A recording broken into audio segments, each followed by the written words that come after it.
Hello నమస్తే అండి. ఇవాళ నేను నా స్టైల్లో పప్పుచారు చేయబోతున్నాను. ముందుగా కందిపప్పుని ఈ విధంగా కడిగి పెట్టుకొని నానబెట్టుకున్నాం అండి. ఇప్పుడు ఇందులో ఒక 2 గ్లాస్ వాటర్ పోసానండి. ఆ తర్వాత ఒక 6 ఆనియన్స్ వేస్తున్నాను. టమాటా తరిగి పెట్టుకున్నానండి, అవి వేస్తున్నాను. తరిగి పెట్టుకున్న 4 పచ్చిమిరపకాయలండి. ఇప్పుడు ఇందులో బెండకాయలు వేసుకున్నాను.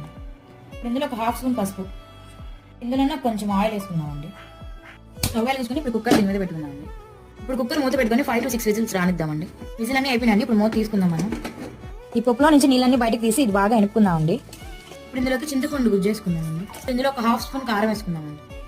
పప్పుచారులోకి పోపు అండి. దీనికి 2 టేబుల్ స్పూన్ ఆయిల్ వేద్దాం. ఇప్పుడు ఇందులో పోపు దించులు వేసుకుందామండి. 2 ఎండుమిరపకాయలు వేసుకుందామండి. ఒక 6-7 చిన్నులపాయలండి. ఇందులోకి తరిగి పెట్టుకున్న ఒక ఉల్లిపాయ తరిగి. ఇప్పుడు ఇందులోకి ఇంగు వేసుకుందామండి కొంచెం. ఇప్పుడు ఇందులో కొంచెం కరివేపాకు. పోపు వేగిపోయిందండి. ఇప్పుడు పప్పుచారులో వేసుకుందాం. ఇది ఒక 10 నిమిషాలు మరగాలండి బాగా. 10 మినిట్స్ అయితే అయిపోయిందండి. పప్పుచారు అయితే రెడీ అయిపోయింది. పప్పుచారు అయితే రెడీ అయిపోయిందండి. చాలా టేస్టీగా వచ్చింది. నచ్చితే మీరు కూడా ట్రై చేయండి. నచ్చితే సబ్స్క్రైబ్ చేసుకోండి.